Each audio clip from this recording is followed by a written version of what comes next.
live. Okay, so hello everyone, and welcome to the first interview of the Grammar Literacy event. And we're starting with a topic that's going to interest everyone, parents and teachers. For parents, so passing on their home language is generally an emotional decision. They do it for their children to connect with their family or to develop a sense of identity. But when it comes to schoolwork and becomes more and more demanding, generally multilingualism takes a backseat and it's less of a priority for parents. So I'm keeping an eye on both and I'm a bit lost.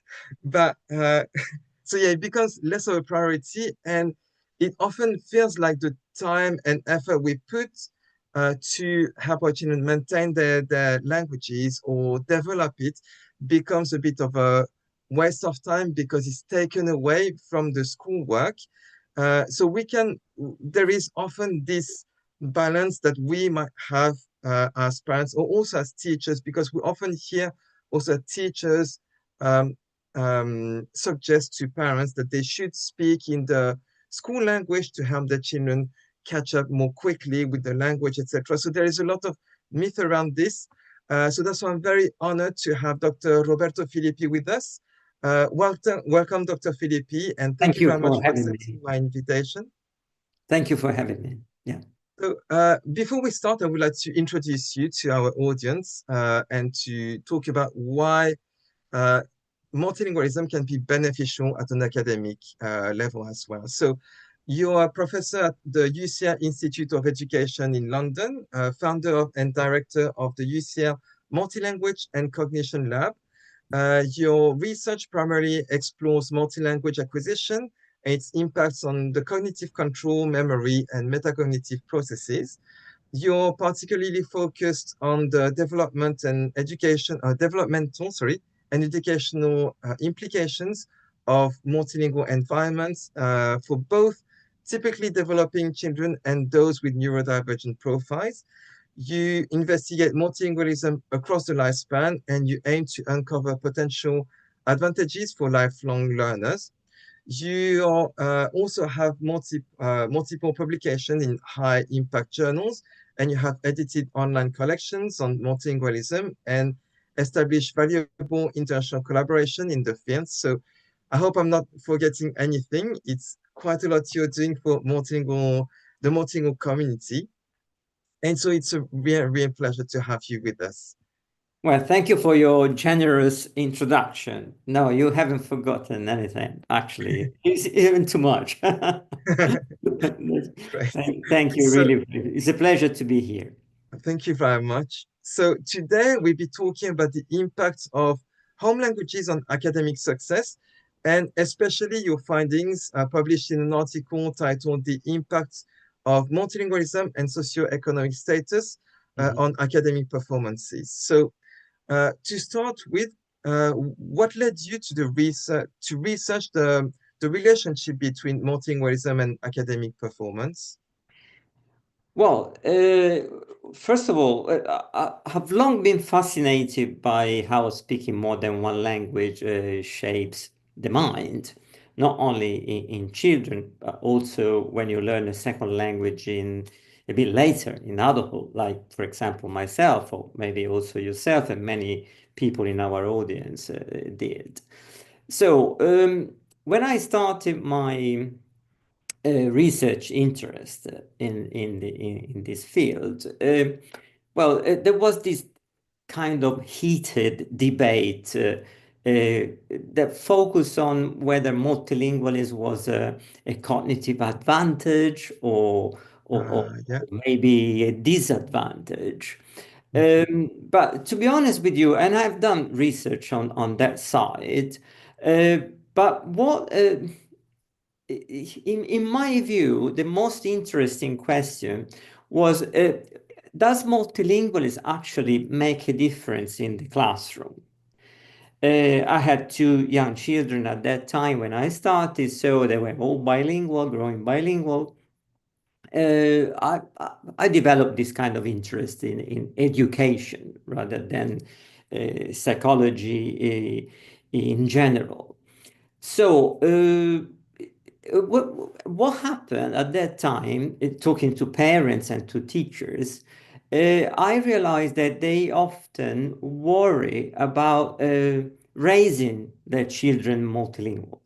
Mm. And that was really kind of surprising because I always thought that multilingualism was an advantage per se.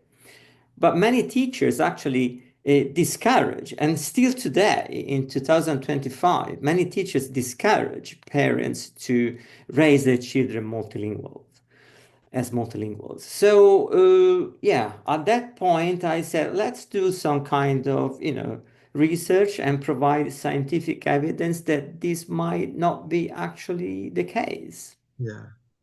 Okay. Thank you very much. And so I'm going to summarize very, very briefly your research so we can then unpick different things.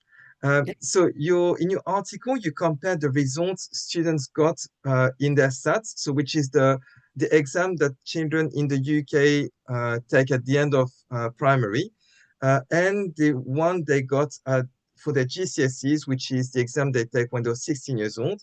And you had three groups of students, so monolingual students, multilingual learners, and simultaneous multilingual. So just to clarify, so simultaneous multilingual learners are those who grew up with another language in addition to English, like your children that you were mentioning. Yeah. Multilingual learners are those who grew up with one language, but then they started learning English at a later stage.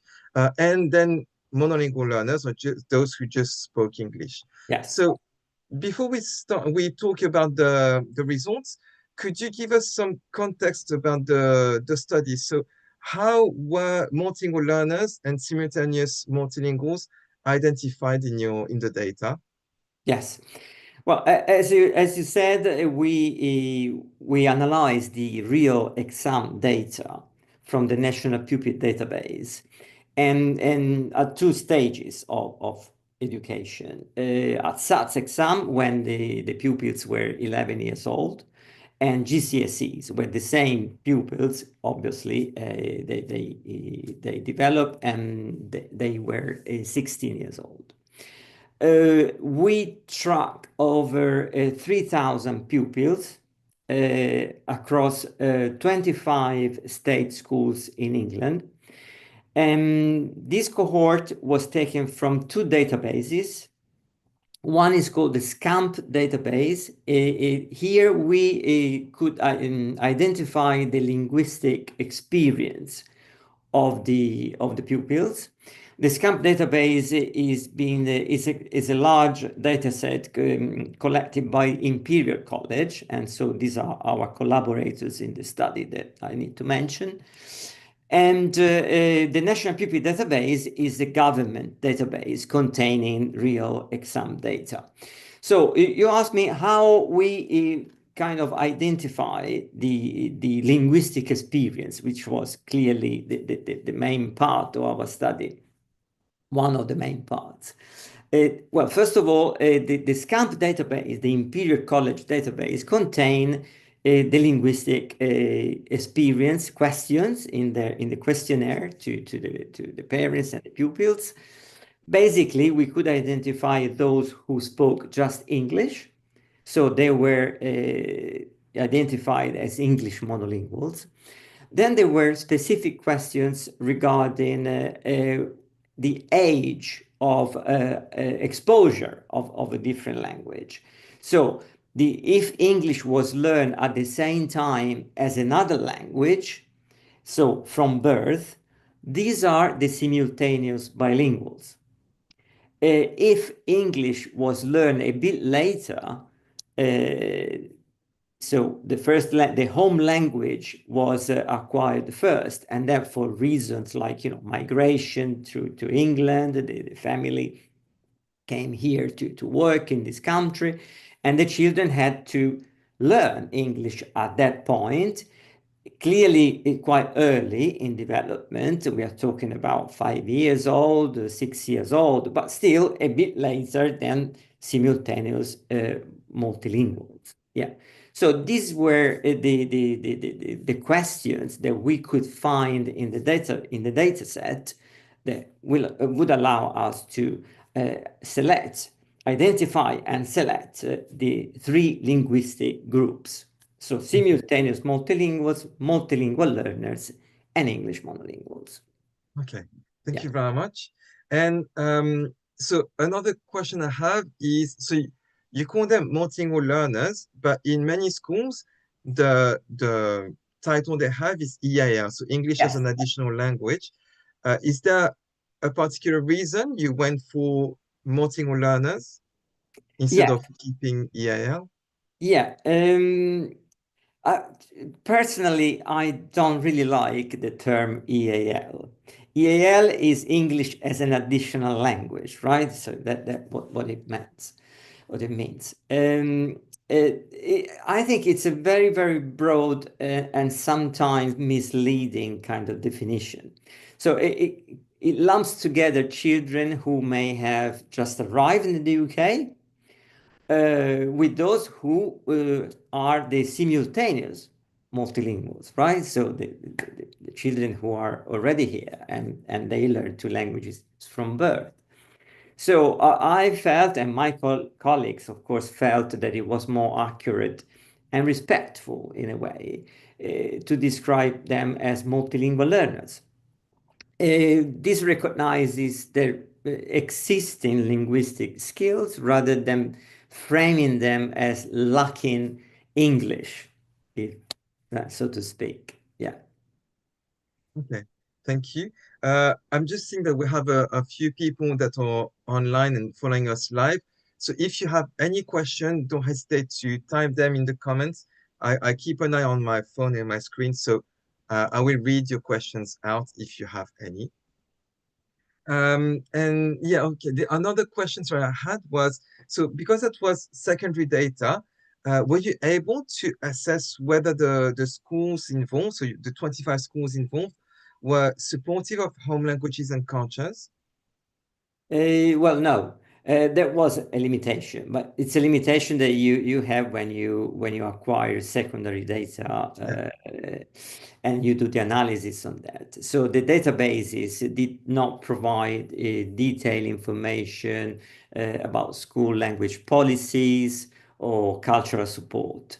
Uh, okay, so what we could see, however, was that across a wide range of schools, multilingual children still show remarkable academic progress. okay. That was something that we saw quite clearly. But I'm sure that we will cover this in your next Yeah. questions. Yes. And so now I would like to walk through your findings, so chronologically. So what did the SATs, so which are the exam that children take at the end of primary school.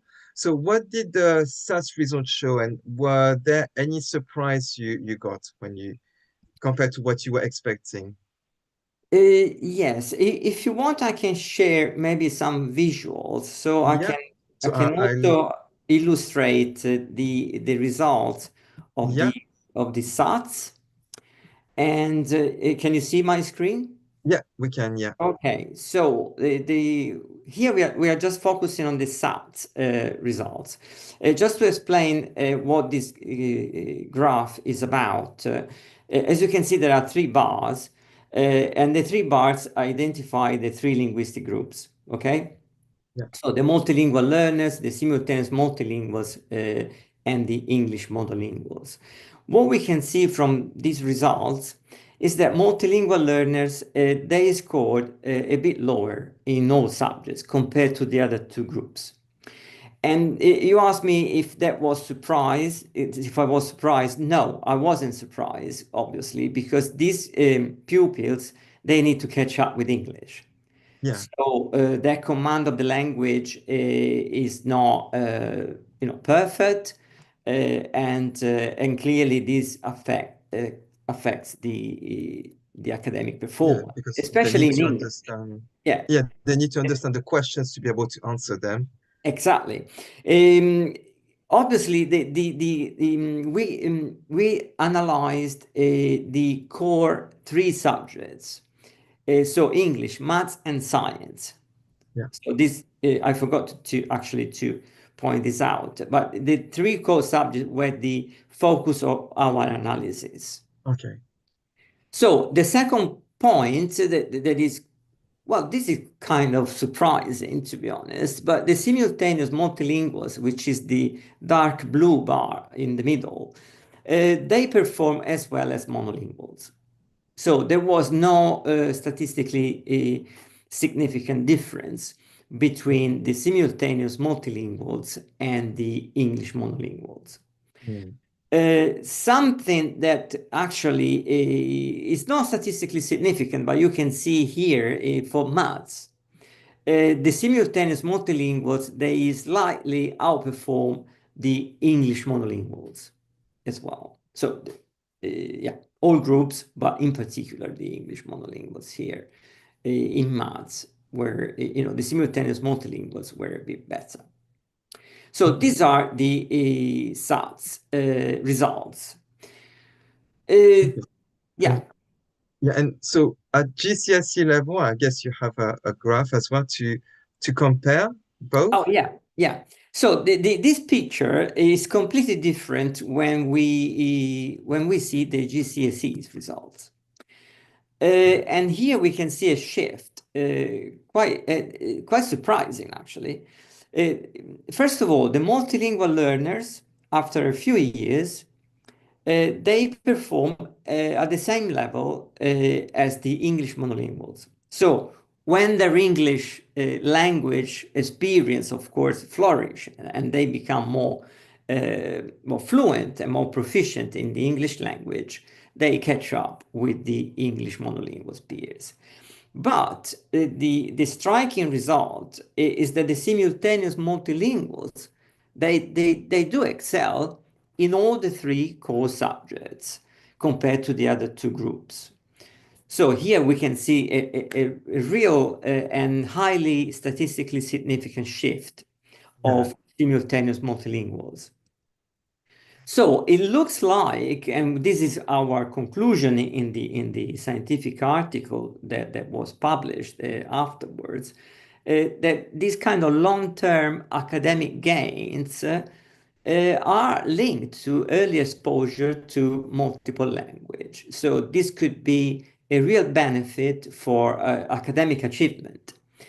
But also, if you want to kind of revert the interpretation, it looks like that if you support the multilingual learner children since the very beginning, they could also achieve a better result compared to the English monolinguals, right? Because in just a few years, they catch up with the language, and also the academic performance is comparable. That's true. Yeah. You can Yeah, even see it as when teachers say, speak the school language at home, it's like putting a brake on their potential progress in all their academic subjects. exactly. And if you really want to push the interpretation even further, well, why don't we help all children, not just the multilingual learners, but also the monolingual children? That clearly, I mean, if I mean, there was a more intense multilingual programs in schools, probably what you could see is that also the monolingual children would benefit from it, right? Uh, So, so that's really encouraging. And just for those who are following us or watching this video later, so this is why, so we are going to talk about translanguaging during this event. Translanguaging is a way of teaching that takes all the languages of a student as resources. So we encourage them to think about the different subjects in different languages. And this afternoon, especially, we're going to have Zach Eckert from the International School of London, who, so we're going to see how they use all the languages across the curriculum, how they have changed the curriculum to make sure they can make the most of all the languages. And before we go on to the next question, we have a question from Franklin. I'm not sure if it's just for personal curiosity or not, but he's asking what languages your children speak. My children, Yeah, well, my children have been raised following a kind of strategy, a parental strategy, which is called OPOL, yeah, one parent, one language. So yeah, I'm Italian, of course, and my wife is English. So I only spoke Italian with my children, and my wife only spoke English with my children.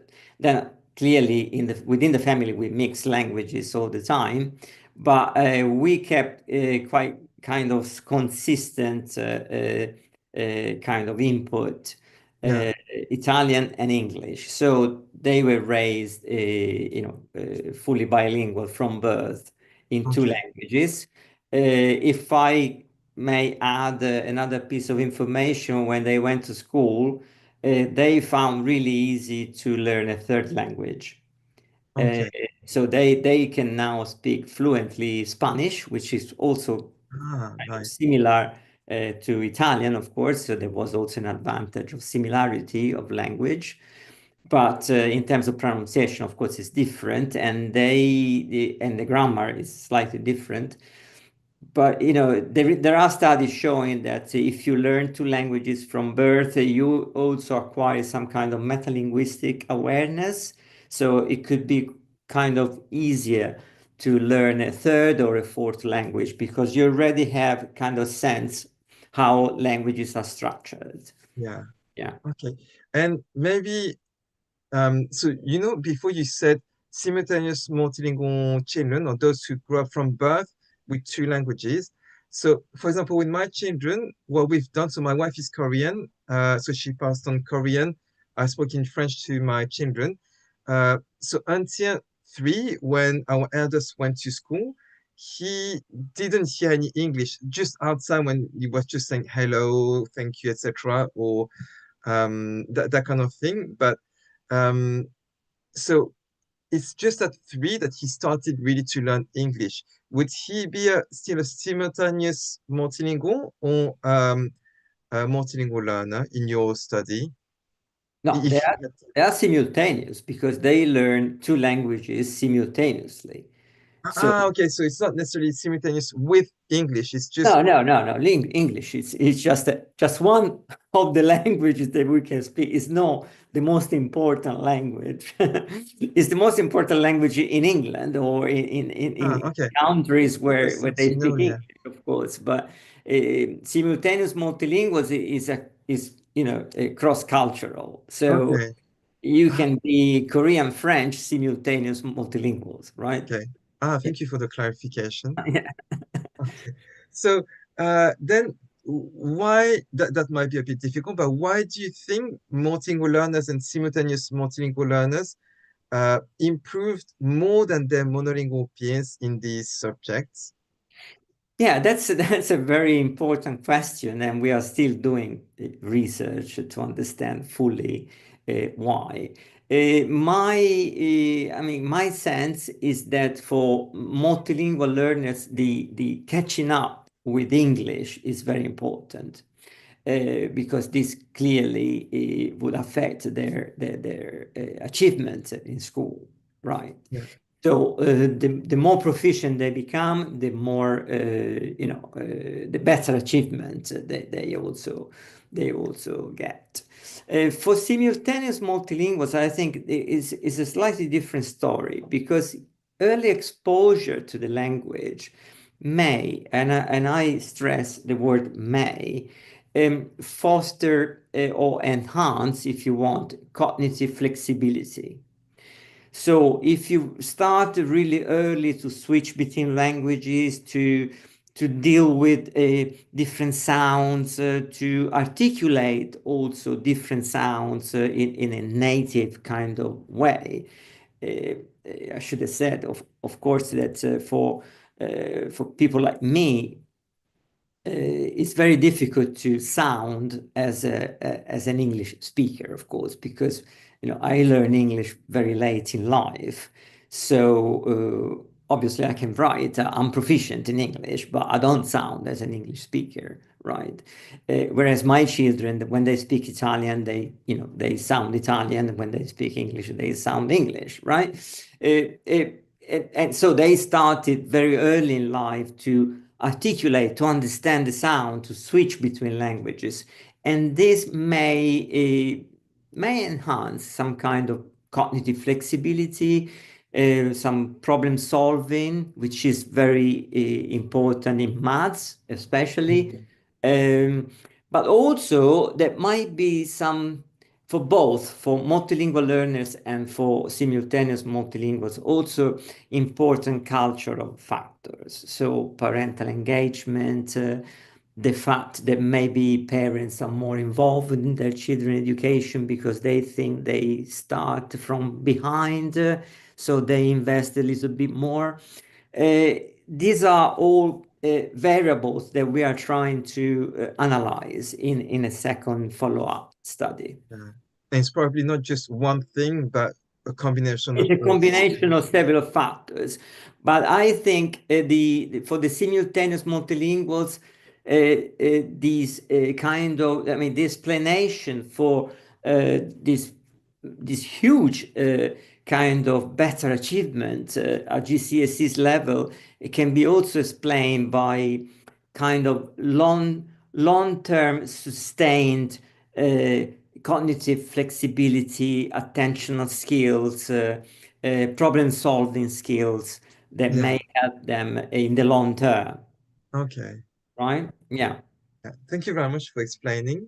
And so another aspect of your research was to look at the socioeconomic status. Yes. So you did that using the free school meal.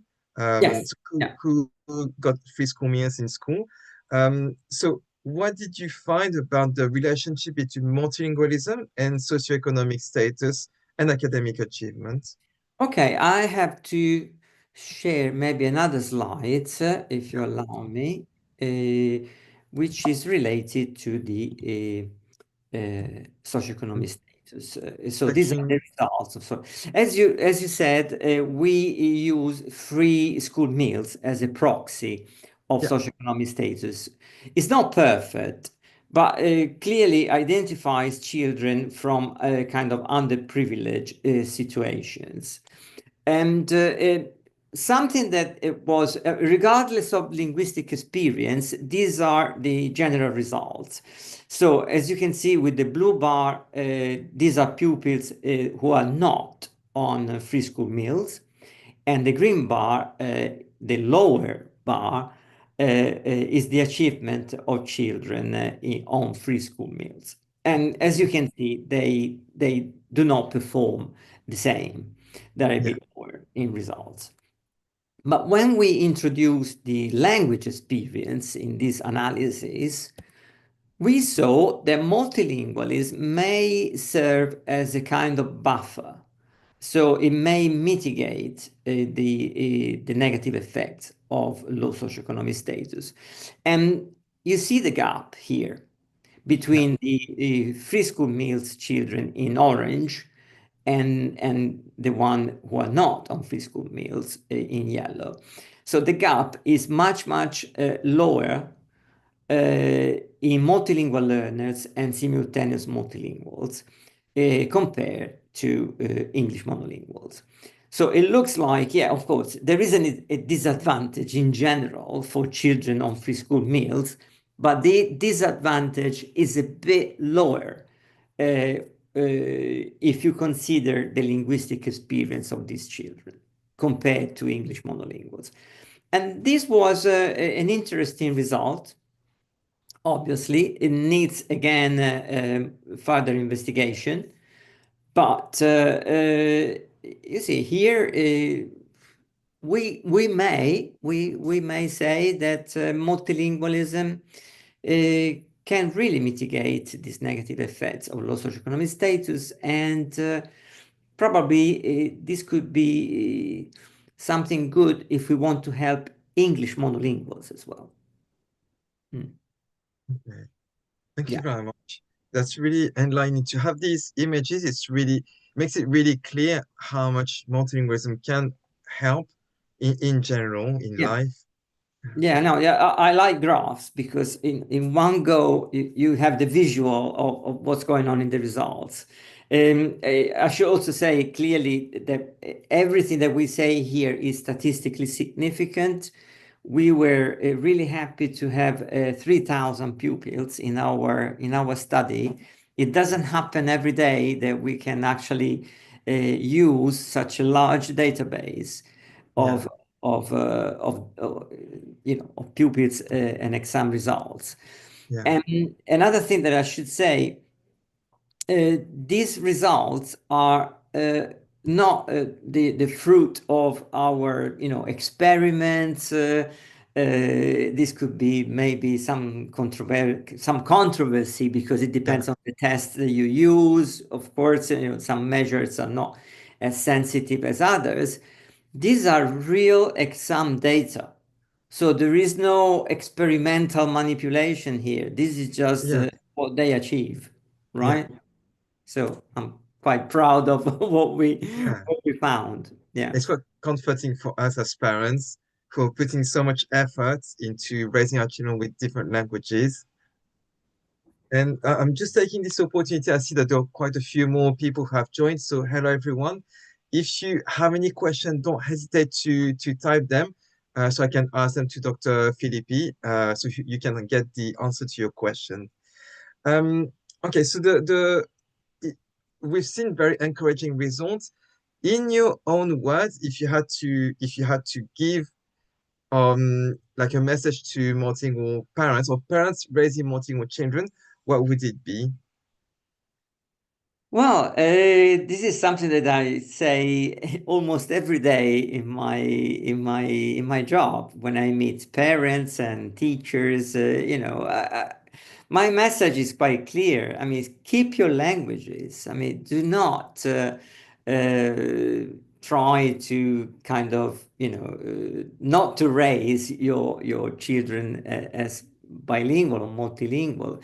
I think that maintaining home language is not a burden Yeah, whatsoever. It's actually an asset. And, clearly some children may face some challenges early on, but, their multilingualism eventually can become a strength yeah, in life, not only for academic achievement, but also for social interaction, for professional interaction as well. So, really, my message is keep your languages active. Don't lose your cultural heritage. Uh, yeah, yeah. that's my main message. Yes. A- And I really like the fact that we could see these results because I think it can also help with the mental uh, mind shift. So we can see the situation from different angles. So as I said before, like when I was a teenager and I had loads to do with other subjects, I was thinking, okay, Japanese is the least of my priorities. And I think as parents, we can think in that same way as well. So my child has so much to do. Maybe I shouldn't insist too much on maintaining the language. But actually, if we see this result, we might be thinking, if I actually put the effort in helping my child maintain the language, it's giving them an asset or helping them academically with all these other subjects they have.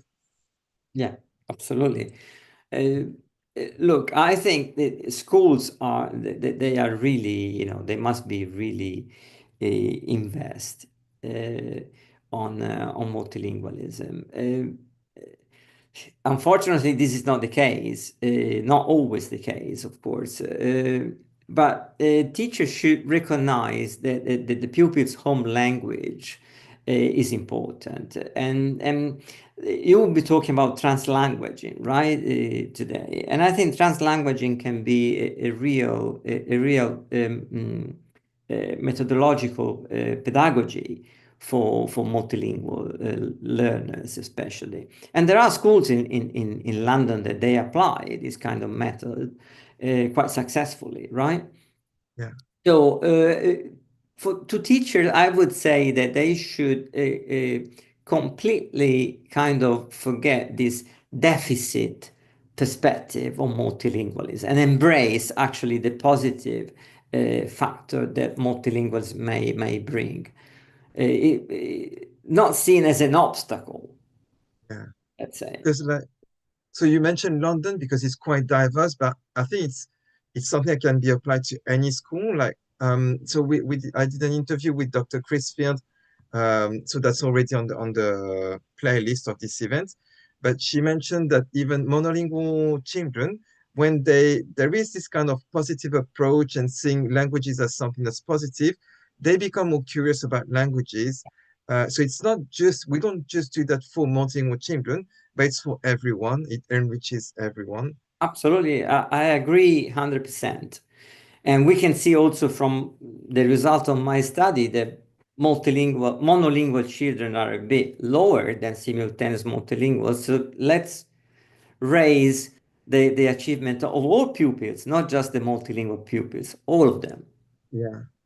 Yeah. And so I guess so we're going to talk about translanguaging and there are different steps to get to this. But if you had one piece of advice, sorry, to give to schools um, in London or anywhere, and if you wanted to tell them just do one thing, a simple thing that can get them started, what would it be? Well, that's there is no simple answer here, but in my view, I recommend a kind of formal recognition of pupils' home languages in the curriculum. That would be the first step. But it's not easy to implement. It requires also investment. Uh, Yeah, and the investment, I think, it's on teachers' training, qualifications, bilingual teaching assistants. There is not just one factor that can contribute to the success of these multilingual pedagogies. It's more strategic, of course. It's strategic in the long term, and but I would say that all schools should embrace this kind of a statement, like your language is valuable here. yeah, We appreciate multiculturalism, multi-language kind of acquisition. If I may share, an experience that I, not just in England, I was invited in Italy a couple of years ago in a place where there is a very high number of immigration. Uh, and I explain all these beautiful things to the teachers. I had 100 teachers in front of me, and they didn't know anything about the benefits of multilingualism, blah blah blah. But they listened politely. At the end of my talk, they gave me a picture of something that was really difficult to implement: lack of funding, lack of training, uh, difficulties of integrating these families into the Italian kind of environment, the fact that schools are really competitive in also with assessments. They receive funding from the government if they perform better than others, and the assessments are all in Italian. So clearly, those teachers, they were just discouraging the families to raise their children multilingual. They say, you are in Italy, you need to speak Italian because everything is in Italian, and we are not trained to provide different services. So this is the main difficulties that we can find not only in England but also in other countries where the infrastructure is not there, where there is no investment that can support teachers. it needs to start from there as well because like every teacher has so much on their plate that they want to it's like they have different deadlines or different priorities and they need to reach whatever they feel like is the closest thing that they have to do. So if they get funding because they get good results and Italian is important, then in their mind is okay, we need to invest in having children speak more Italian and that yeah, I can see Absolutely. the challenge, yeah. Absolutely. And it's sad. It's very sad to hear that, in a world that would need more cultural integration, we don't do it. But obviously, I mean, my job is to provide scientific evidence that multilingualism is not a burden, but it's an asset. And this is what I'm doing. Politicians, they do a different job. I guess, yeah, having the scientific evidence also helps because even if in the emotionally we're not convinced or because we've always been thinking in a certain way, having hard evidence can help at least open the mind to other possibilities. Yeah. And we have a question from Franklin who asks about other social benefits. So he says, from my experience, it's very important to speak the parents' language in order to keep the connection with both the parents' families and the children. What is your opinion?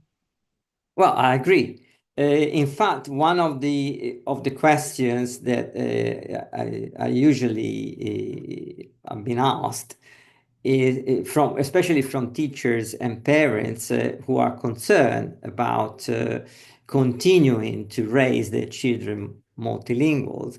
The first thing that I say is that how do you keep your communication with the extended family? So if your child is not exposed to the language, your heritage language, how can they communicate with their grandparents or their uncles or people who are in the other country? Yeah, I mean, again, I would never discourage parents to raise their children as multilinguals because otherwise they miss out all the links with their own culture. Yeah. And this is, to me, it would be a kind of disaster, really. Yeah, And I know as well of some families where the many siblings, so the older siblings, generally they speak the language, but as they have more children, like they put less effort into passing on their language, and then there is no real direct communication between the child and the parents, and they need the older brother or sister to be here to do the translation, which means that even in the same family, under the same roof, there can't be direct communication, exactly. which is Exactly.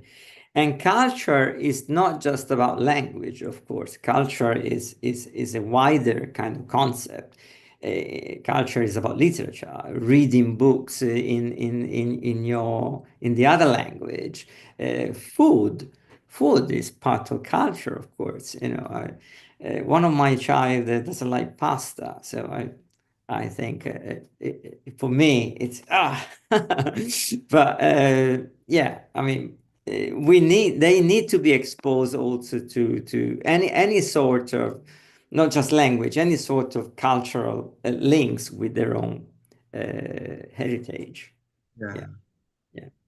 And maybe to finish, I would like to know if you have any follow-up on this research, or you said there were a few things that needed to clarify. Do you have something that's you have already started or you're planning? Yeah, we are finalizing a new manuscript in which we analyze something a little bit more in detail, especially on the socioeconomic status side.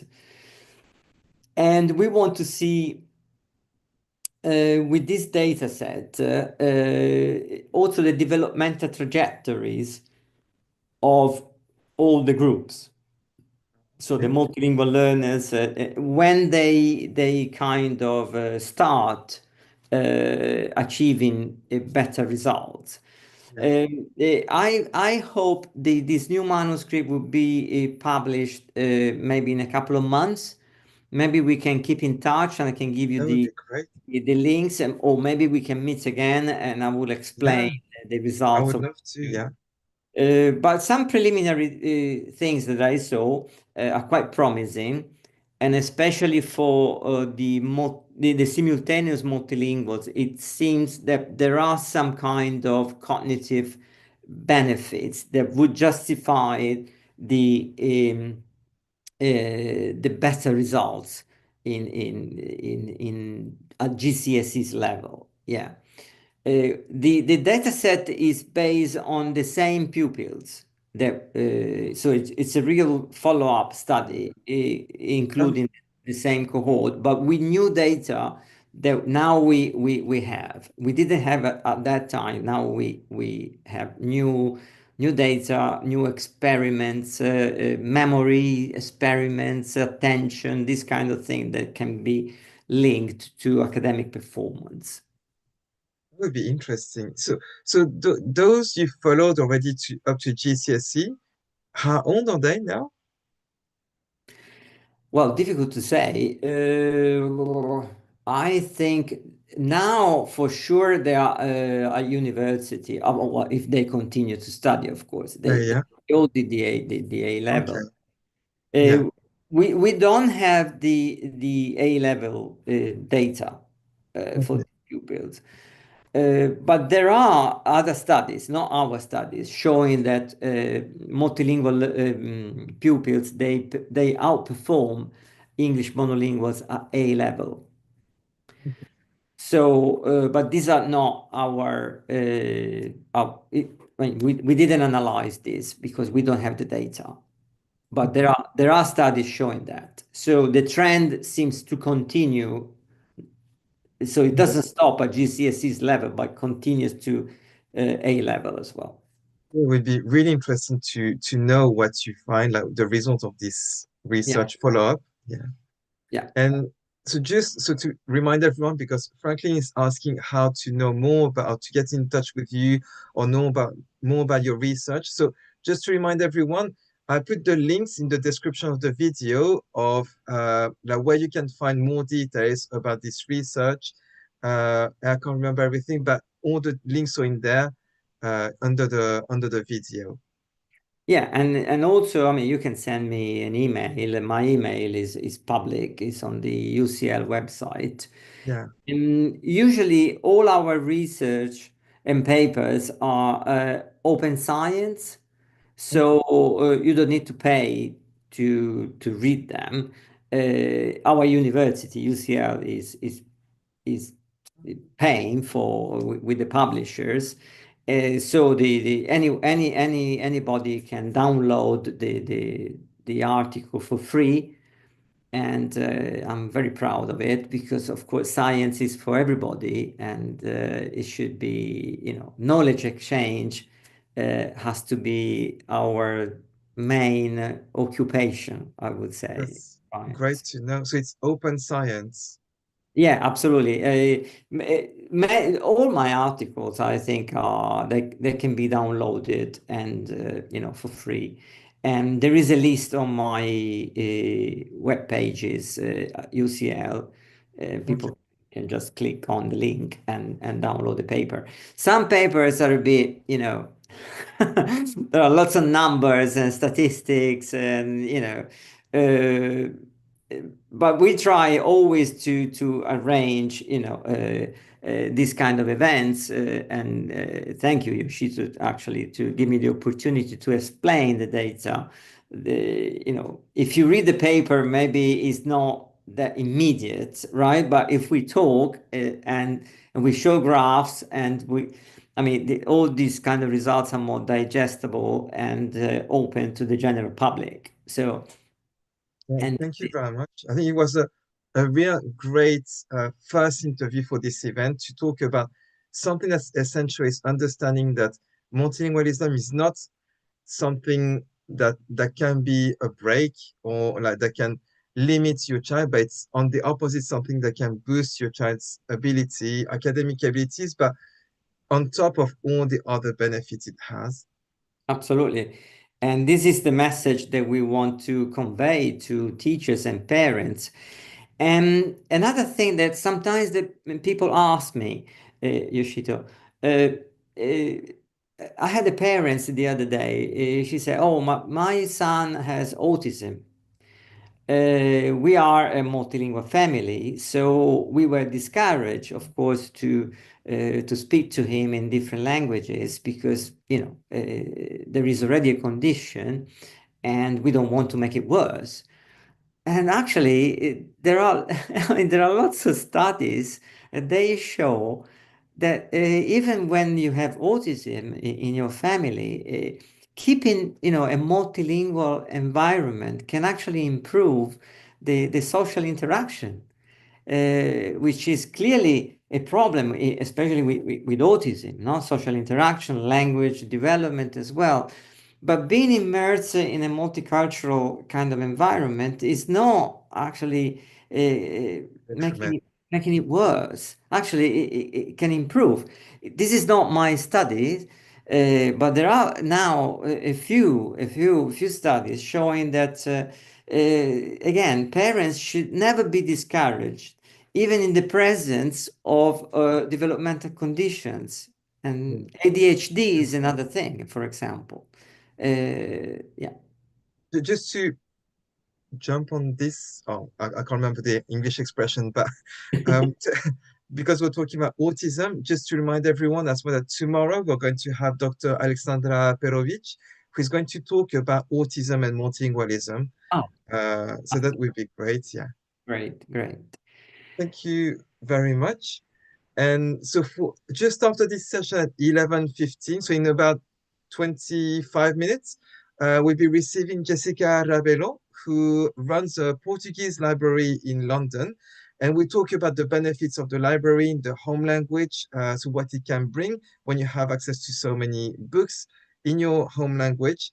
So if you're interested, I'll see you in about 25 minutes to talk about all of this. So Dr. Filippi, really thank you very much. Oh, It was thank a great you. pleasure to speak with you and to discover a bit more about your research.